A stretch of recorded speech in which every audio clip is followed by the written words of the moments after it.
Different angle. 19 जून को मुंडा पांडे थाना क्षेत्र के रिलायंस पेट्रोल पंप पर कुछ युवकों ने 500 रुपए वाले नकली नोट देकर 50 लीटर डीजल खरीदा था, लेकिन शाम को पंप कर्मियों को पता चला कि वो नोट नकली हैं, जिसके बाद सीसीटीवी कैमरा फुटेज से आरोपियों की कार का नंबर निकालकर पुलिस को दे दिया था। पुलिस ने उस कार के नंबर के आधार पर 2 लोगों को गिरफ्तार कर जेल भेजा था। जेल भेजे गए आरोपियों से पूछताछ के बाद नकली नोट चलाने वाले गैंग के 5 फरार साथियों को आज पुलिस ने गिरफ्तार कर लिया, जिनके पास से 1,44,000 के नकली नोट और 2,09,000 के असली नोट के साथ ही 5 लाख रुपए के सोने के आभूषण बरामद किए हैं। पुलिस के मुताबिक शातिर गैंग के सदस्य बंगाल के मालदा से नकली नोट लाकर यहां चला देते थे। दरअसल पुलिस को काफी दिनों से सूचना मिल रही थी कि ग्रामीण इलाकों में कुछ आपराधिक लोग नकली नोट चला रहे हैं। पुलिस ऐसे अपराधियों को काफी दिनों से तलाश रही थी, लेकिन ये शातिर अपराधी पुलिस के हाथ नहीं आ रहे थे।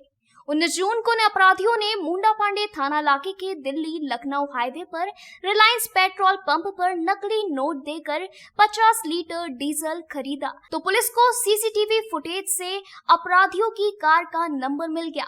पुलिस ने उसी कार के नंबर से ट्रेस कर 2 व्यक्तियों को गिरफ्तार किया। पूछताछ में दोनों ने पुलिस को बताया कि उन्हें ये नोट बदायूं के रहने वाले वसीम ने दिए थे। पुलिस ने वसीम को गिरफ्तार किया तो वसीम ने शातिर अपराधी शानू, वीरेंद्र, पप्पू फौजी व इनामुल मियां को पकड़वा दिया। इस नकली नोट चलाने वाले गैंग का मुखिया इनामुल मियां उर्फ बंगाली ही है, जो पश्चिम बंगाल के मालदा का रहने वाला है और यही नकली नोट की खेप लाकर यहां अपने साथियों को देता था और ये लोग उसे बाजार में चलाते थे। पुलिस ने इनके पास से नकली नोटों के साथ ही असली नोट बरामद और सोने के आभूषण बरामद भी किए हैं। साथ ही मुरादाबाद पुलिस अधीक्षक पवन कुमार के मुताबिक पकड़े गए आरोपियों के बारे में और गहराई से छानबीन कराई जा रही है कि इन लोगों के संबंध कहीं अंतर्राष्ट्रीय स्तर पर तो नहीं है। ये 19 जून को थाना मुंडा पांडे में 2 लड़के विनोद और संजय, जो कि साले बहनोई हैं, इन्होंने पेट्रोल पंप पे नकली नोट देके उससे तेल खरीदने की कोशिश की।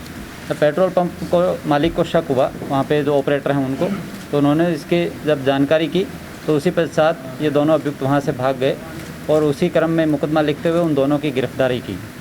उनकी निशानदेही पर आगे एक ये गैंग है जिसके पूरे नेटवर्क के बारे में अभी आगे जानकारी की जा रही है, लेकिन एक हद तक इनकी सीरीज़ के बारे में पुलिस ने जानकारी की है और जिसमें 5 अभियुक्तों को गिरफ्तार किया है, जिसके मामले में मुकदमा थाना मुंडा पांडे में कल लिख के टोटल 5 व्यक्ति गिरफ्तार किए गए हैं। एक शानू और वसीम, इन दोनों की गिरफ्तारी कल शाम को हुई। उनके निशानदेही पे उनके बताए अनुसार वीरेंद्र सिंह, इनामुल मियां उर्फ बंगाली और पप्पू फौजी, इन 3 लोगों को और गिरफ्तार किया गया। ये जो 5 लोग हैं ये गिरफ्तार हुए हैं। इनसे काफ़ी संख्या में 1,44,000 के आसपास नकली नोट बरामद हुए हैं और बहुत सारा जो कैश और आभूषण हैं जो कि इस बिज़नेस को चलाने में, ऑपरेट करने में ये यूज़ करते थे, वो भी बरामद हुआ है। अभी इस नेटवर्क का जो लिंक है वो पश्चिम बंगाल मालदा से निकल के आ रहा है। इसमें जो अभियुक्त इनामुल मियां हैं, बंगाली और फ्रिंकू, वो और वीरेंद्र, ये पहले तिहाड़ जेल में बंद रहे हैं। तिहाड़ जेल में इनकी दोस्ती हुई है। उसी दोस्ती के क्रम में इनामुल मियां ने अपना नेटवर्क यहाँ फैलाने के लिए वीरेंद्र को अपना एजेंट बनाया। वीरेंद्र की आगे जानकारी धीरे धीरे बढ़ती गई और उन्होंने ये नेटवर्क का अपना विस्तार किया। तो उस पूरी चैन को, पूरी श्रृंखला को पुलिस अभी उस पर लगी हुई है, आगे कार्रवाई करने में, उनको तलाशने में, ताकि इसके अंतिम छोर तक पहुंचा जाए। और ये पश्चिम बंगाल में नोट कहाँ से आते थे, कहाँ इनके छपते हैं, इसके बारे में आगे गहराई से इसकी छानबीन की जा रही है। कितना पैसा बरामद हुआ? 1,44,000 के नकली नोट बरामद हुए हैं।